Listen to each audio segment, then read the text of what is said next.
Welcome to this very special edition of the KJ Masterclass Live, the show which ensures that you profit from your time spent here with experts, either through their industry insights, information, or simply learning from them. And today we have Chris Donaldson, book author, adventurer, traveler. What more should I add, Chris? Welcome to the show, Chris. Thank you, AJ. It's great to be here from Belfast, Ireland. Yes, indeed. Indeed, great to have you on the show. And you have been the man on the road since 1979. And those were the times, and so there is a lot of learning that we can have. You have also had a very active corporate life. So both business learnings as well as, as well as the learning of life from you. So my first question is to understand things from your perspective. When you started your first trip in 1979, no Google Maps, nothing, but a lot of people everywhere to guide you, to help you, and also some difficult situations, maybe perhaps. Today, you got a lot of other things, maps, a lot of things to guide you, but I don't know. So what's the difference? How do you see life on the road, in 1979 and 2023? Well, some things have changed and some things haven't. Whenever I left Belfast, and I grew up in Belfast in the 60s and 70s, and it was a bit of a infamous place. It was a bit dodgy. There was a civil war going on. There was bombs and bullets flying, and really it was the only thing I had in my head was to get out. So I decided to go to Australia and ride a motorbike to India to do it that way. I left in October 79, and I got stopped first. I got to London, and that was the end of it because the Ayatollah Khomeini took over the Iranian embassy in Tehran, and that closed the road east. So I left for Australia, and I ended up in Argentina. So it couldn't have gone more the wrong way. I'd planned to go to Australia, obviously through Asia. So all my guidebooks and all my information was for Asia. And I ended up going south to South Africa through the Middle East, across the desert, down to Cape Town. Sailed back on a yacht, back up to Europe, and then got the States, around Canada, America, worked there for a while, and then ended up down in South America, sick and broke. So cut a long story short, I was going to write a book about it, and then I stopped because somebody else brought a similar book out in 1981, and I put my papers away. I thought there's no point in doing two books. But then 3 years ago, I decided to finish the book and published it. And it's generated a lot of interest. It's sold very well. And one of my friends said, well, you never actually got to Australia in the 70s, so why not have another go? So 2 years ago, we left on two motorbikes just after COVID. Or in the middle of COVID, really, actually, and went down to Greece to try and get across to Asia that way. So finally got there. It took me 1.5 years to get across, doing it in stages because I'm now working. I've got a young family. So we went in 2 weeks and then stopped, and then came back in 2 months and did another 2 weeks. So it was a sort of long extended holidays in a way, but it's the only way we can make it across. But really, yeah, to go back to your question, the main difference between traveling now and in the 80s was really the online revolution. Has really transformed everything, made the world so small with communications, with GPS, with booking.com, with all the information you need is in front of you now. It's in 79, I drove down through Africa, down to Sudan. I actually drove off the edge of my map. I didn't even know what was further south until I met a guy coming the other way, and we swapped maps. And I gave him my Northern Africa map, and he gave me the Southern Africa map. But now, if you want to find out anything about where you're going to go tomorrow, you just Google it, and you get pictures. You get all the information where you can stay, what the roads are like, how much the petrol costs. Everything you need to know is there. So it sort of spoils the magic of the trip a wee bit because you know what's going to happen. You know where you're going. You're expecting what's going to happen rather than having so much of a surprise. But that can be a shock too, as you can imagine. Right, right, Chris. So you set out on the road very young, and Yeah. now when you look at, so for two things here is that what was your motivation for such a long trip you wanted to, and what was exactly that you were seeking out? And second thing is that now when you have traveled across so many places in the world, and now, amidst all these things, the world has changed technically, politically, in all forms. If you have met real people on the ground, and now you read about so many places from the Iranian revolution, you've been there, you have seen things on the ground, and then to many other places, even in Australia, Africa, all other places, and now you read about them.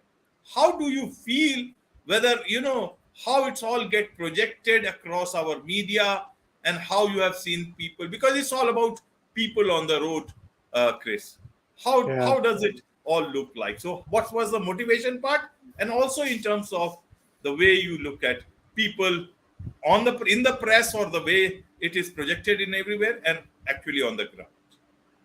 Those are two good questions. The first one, really, I suppose when I left, I didn't actually know why I was going on a motorbike. Everybody was saying, "Why are you doing that?" I thought, well, I don't know. It just seemed I had a motorbike, and it seemed like a perfectly good way of spending a year or two. But really, when looking back, it was really a coming of age. It was the end of my childhood, if you like, the end of my university. Left university, I was about to start onto the sort of professional trail up the ladder, as they say. So it's a very much a coming of age story at that stage. I wanted to test myself, I think, to challenge myself away from home, away from family, away from friends, to see what I could do on my own.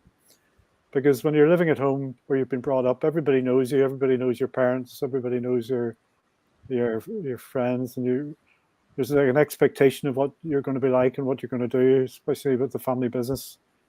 There's sort of there's an expectation of what's to go on.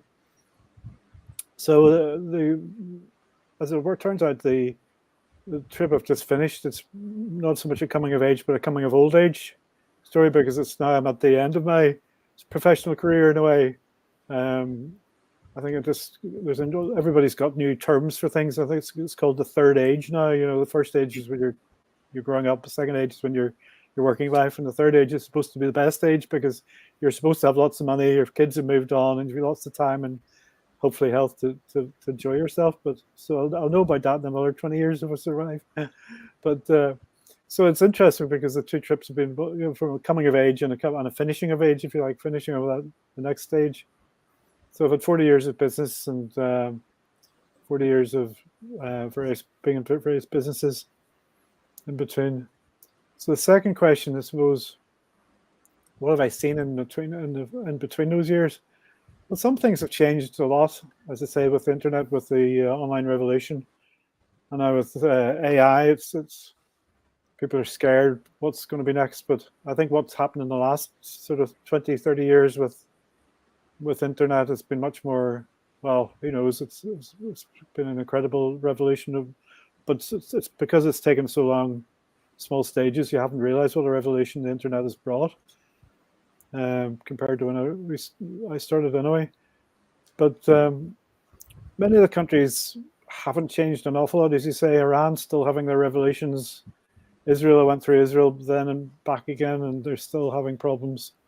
Ireland, thankfully, is a little bit less dramatic than we used to be. We seem to be talking about things rather than fighting with each other now. But I think India, I didn't get India 40 years ago, but I'm certainly very impressed with the economy, the economic sort of businesses that's going on, the entrepreneurship, and the way India is moving forward.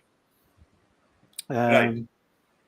Economically, the things that haven't changed, I think, are really the people that haven't changed. When you travel on your own, you're very much at the hands of who you meet, because you've nobody to protect you. You've only got yourself to talk your way into and out of situations and trouble. But really what I found was people are as friendly now as they ever were. People say, oh, It's not like the old days. People were much more friendly then. But I got just as much hospitality on this journey as I did in the 80s. And sometimes the people that are most generous and the most hospitable are the ones that are you'd least expect it from. I mean, the West is always a problem with Iran. They're always the bogeyman they've been for the last 40 years, 45 years since the 79 revolution. There's been issues that's never changed. But the people were the friendliest I've met along the journey, the whole way. In Africa, you would meet people who had very little to eat, to very little standard of life, but they're very, very willing to share what they have, So it was a pleasant surprise that people are just as friendly and just as open and hospitable as ever. Camera, what was the rest of the second question? You shouldn't ask me two questions together. I'm too old, too old to remember. This is great, and in fact, I'm just thinking about your answers. People are nice and you are on the what you call in the hands of the people you meet on the road, and in such a journey. And second part is that people on the ground are much better than you hear about them, than you read about them, that you or the ways they have been generally projected, whether it's in Iran or in Africa. That's the way people come to know more about other people, other human beings, whichever corner of the world they are in. But if you meet them, there you will not find much of a difference. Only maybe difference in the way they see their life, they live their life. But at the end of the day, we are all the same. So in terms of balancing your life, being on the road all the time, and then also you had to manage your learning and work life also. So how did you manage to learn? Was learning on the road enough, or how did you upgrade your skills at that point in time for the business, for the corporate world? Because you have a very healthy and very wealthy corporate life, if I understand. So how did you manage to skill yourself for that? Because there was no internet at that point in time. And how did you manage to balance also working on the corporate side? Help us understand, so that nowadays it's people have got one or two things in their hand, and they have named it multitasking and whatnot. But at the end of the day, it leads to a lot of stress. But you manage so many things, being being devoid of the technology that we have at this point in time, and you seem to have done very great. Yeah, I think running a business, as you know, is if you're running a business, you're at the top of the tree. All the problems come to you, and there's usually a lot of problems. Your job as a CEO is sorting out problems, and everything's going right. The business doesn't need you really. If you've organized the business right, everybody does things they're supposed to do. You should really just be sitting with nothing to do. But of course, that's not the way life happens. But I found traveling, especially when I was younger, you've only got yourself you're traveling on your own. You've only got yourself to get you into and out of situations. If there's a problem with the police, with people giving you a hard time for money, whatever it is, you run out of petrol, you get breakdown, whatever it is, you've got to get yourself out of the trouble yourself. So it was a good education for that, because especially nowadays, the world is in the Western world, everything is, a lot of things are done for you. If you have a problem, there's a medical team, there's a accountant, there's a marketing guy, there's whatever it is, there's somebody there to fall back on. But if you're on your own, and really if you're running a business, you are on your own, you've got to sort it out. And like one of my biggest issues was about 10 years ago, when after the property crash, the banks foreclosed on some of my properties, and they did it in a very dirty way, broke a lot of rules, and basically stole properties from me. And I was left without any money to get a legal team together, so I had to learn how to litigate myself. I actually had to go to court myself and be my own solicitor, my own barrister, and represent myself. And to do that from standing start is like if you're playing football, you're a schoolboy team playing against the Argentinians. It's because the courts are built in such a way, designed in such a way that if you haven't got a legal background, you're really at a severe disadvantage. But if you can cross the Sahara Desert on a motorbike, you're standing in front of a judge, dictating, telling you what to do, and you're telling your side of the story. It's not so hard, you've been through harder things. So traveling on your own, it does build a sense of determination, and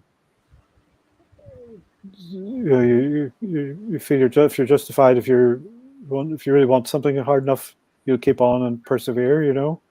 So I think that's the main thing I learned, is to believe in yourself and drive yourself forward and not give up. Because so many times businesses, the majority of business in the UK certainly closed before a couple of years old. So you really need to be determined to proceed, and patient when things go wrong, determined to move forward. Right, Chris.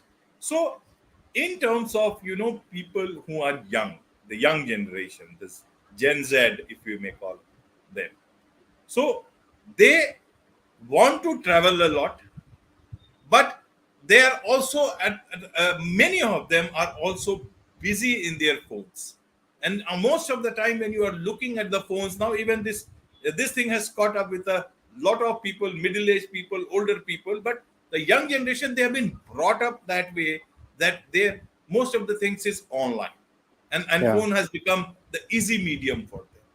So at one point in time, they want to travel, they want to experience life. That's why one of the big reasons is of the Great Resignation. And then there is another aspect of theirs is spending time online or on the phone majorly. How would you like to tell them about how to balance both the things, and the importance of taking your eyes off the phone and actually looking at the real things in life on the road? How would you like to put it to them so that they find that right balance, the way you did it with your personal life, the work life, as well as the journey on the road? It's a difficult one, that, isn't it, with the younger generation, because phones have become such a prevalent part of their lives. And we can look back as an older person and say, it doesn't have to be like that. You should be out doing it rather than looking at it. Rather than looking at other people doing it, you should be out doing it yourself. And we can say, oh, you shouldn't be doing that. But in a way, you can say, well, why shouldn't they? It's what they want to do. If they want to do it, why shouldn't they be able to do it? But then you start sounding like your father telling you that, oh, it wasn't like that in my day. My day, we would have been doing this, doing that. And you start thinking, oh, well, here we go again, But I do remember traveling. One of the things about traveling in foreign countries is when you get to somewhere to stay the night, you would meet other travelers and talk to them and find out where they've been, where they're going, where's the good places to go.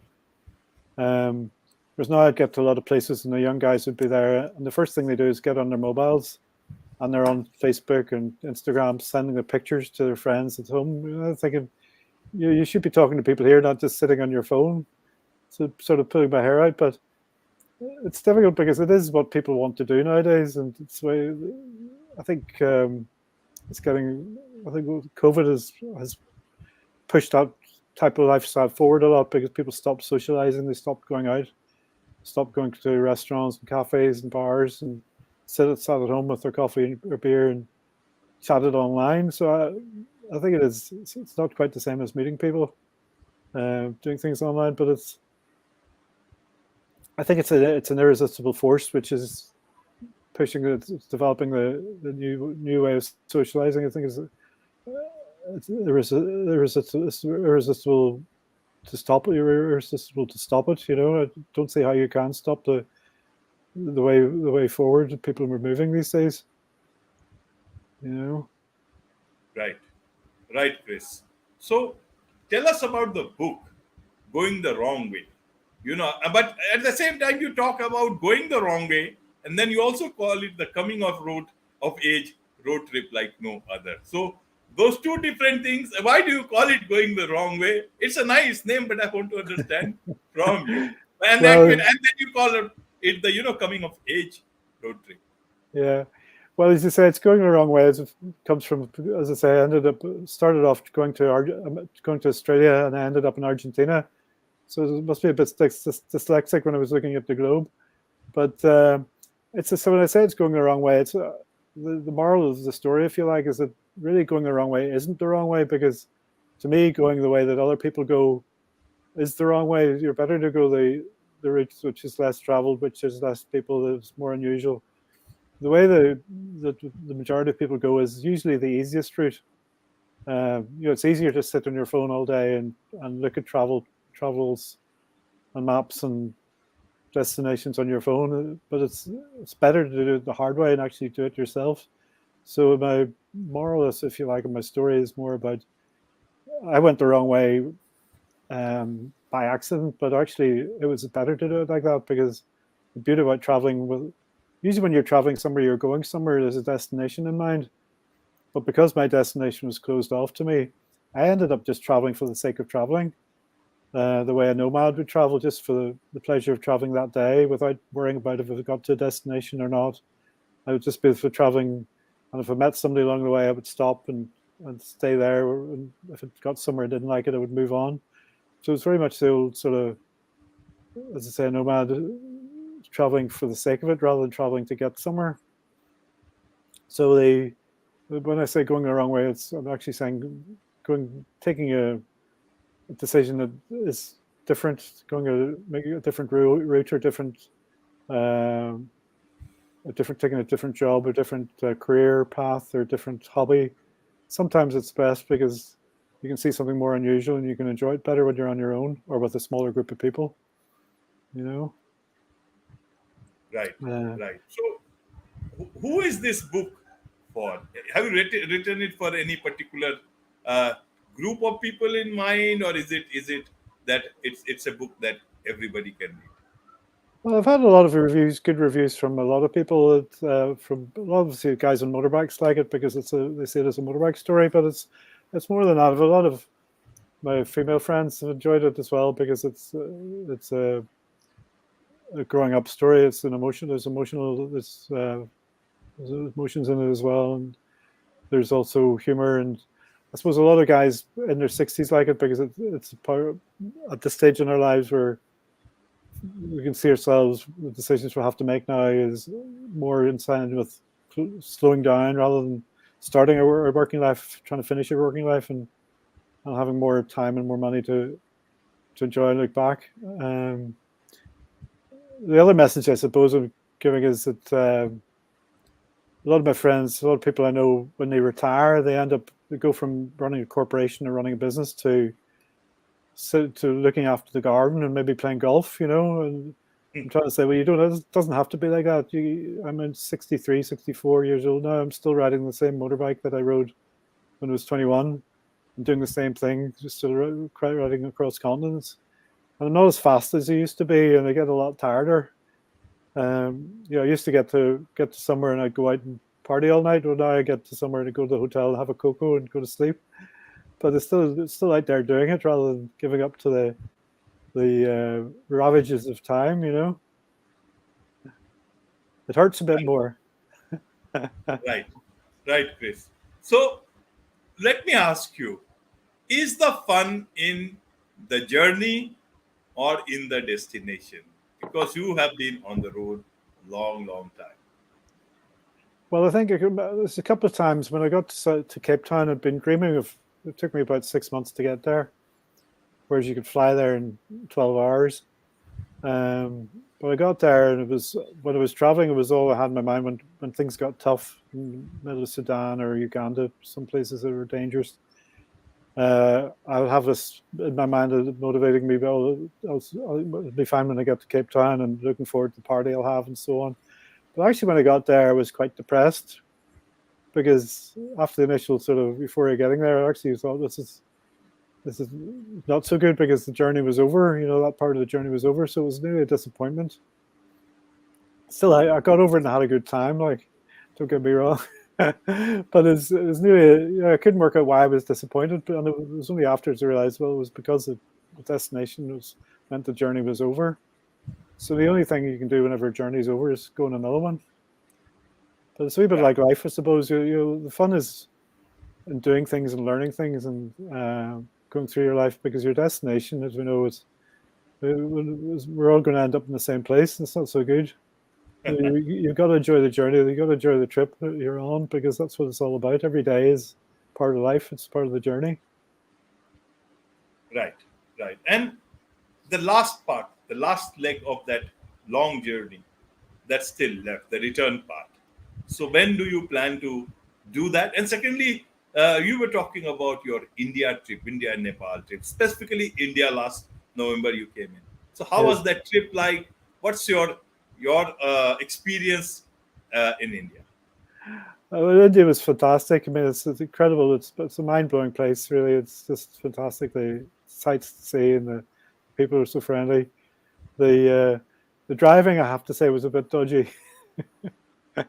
The traffic is crazy. It's the only way I could describe it. My experience of New Delhi was I arrived there. It was just getting dark, and I was going down a one-way street, and an ice cream rickshaw came up the other way and knocked my pannier off the side of my bike. So no lights, no wrong way up the wrong way street, all the rest of it. But no, India. I mean, every country was fantastic because I was looking forward to getting there. I always think it's better. Every country was new to me because I hadn't been that way before. I think sometimes if you go to the same place as you've been before, it can be a disappointment. But it's always good to go. Something new is fresh, and it's always exciting to be somewhere new. But India was great. As I say, I drove across up to Nepal, and flew the bike from Nepal to Australia. And then last month, picked the bike up in Brisbane and rode down to Melbourne, where we've left it in a museum.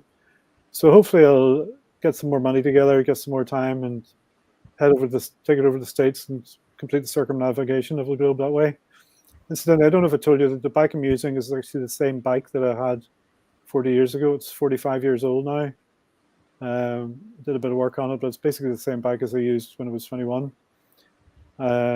So now I have, between the bike and myself, we've got 109 years between us, which has got to be a bit of a record. Wonderful. So how do, there is so much to learn from you, Chris. So how do people connect with you? How do they get hold of your book? How do they know more about you? Well, the book's on Amazon all over the world. It's one of the technology things that have really been amazing, that people can buy a book in India or in Australia or in America, wherever. It's quite fantastic that somebody can publish their own book and have it distributed around the world. So it's on Amazon, on the ebooks, on paperback and hardback, and the audiobook as well, if you can listen to a Belfast accent. So it's also on my website, chrisdonaldson.world. But going the wrong way it's the best way to get it is probably on Amazon. Right. My last question to you, Chris, is that there has been so much of learnings on the road, and now that journey you will take, that last part of this long journey that started in 1979. But do you think your journey will be over, or will it be a start of a new journey, a new age, a new coming of age, something like that? How do you see this part? Is it going to be very sentimental? Does it look like? And second thing is that, what is it that you seek now? When you started with this journey, you were a very young man, and that time, as you said, no particular plan in mind. But now, what is it that you seek for yourself amidst all this, such a long journey of life itself? Yeah, well, certainly when I'm looking back, the first journey took a year and a half, traveled about 40 countries. And it certainly set me up for my working life. It worked in retail and furniture and property, mobile apps, IT, and in fitness. So I've had quite a diverse diverse career, and it helped set me up in that because it gave me a good sort of grounding. This journey, I think it has set me up. It's given me the motivation to get into my retire life with a new vigor rather than slowing down and taking it easy. I was prescribed with Parkinson's disease 3 or 4 years ago, and I thought, well, is that going to stop me? I thought, no, it's not. I'm not going to let that stop me. Luckily, touch wood, it's been a very slow mover, but I think if you stop doing what you want to do, you will not be able to do it anymore. I think I can feel myself slowing down, but I'll be fighting it all the way and keeping motivating myself, not so much to make money, but to look after myself physically and mentally, so I can enjoy life in my retirement and do whatever I can do. I want to do is what I did when I was 21 for as long as I can, you know. Wonderful, wonderful. All I can say, Chris, is that your journey may be just your journey, but the learnings from your journey, and that is also there in the book, is a lot of motivation, a lot of inspiration, and a lot of learning for a lot of people all across the world today and for many, many years to come. On Thank this you. note, it's a wrap on this very special edition of the KJ Masterclass Live. Thank you so much indeed for joining us. Thank you, AJ. It's been a pleasure being here.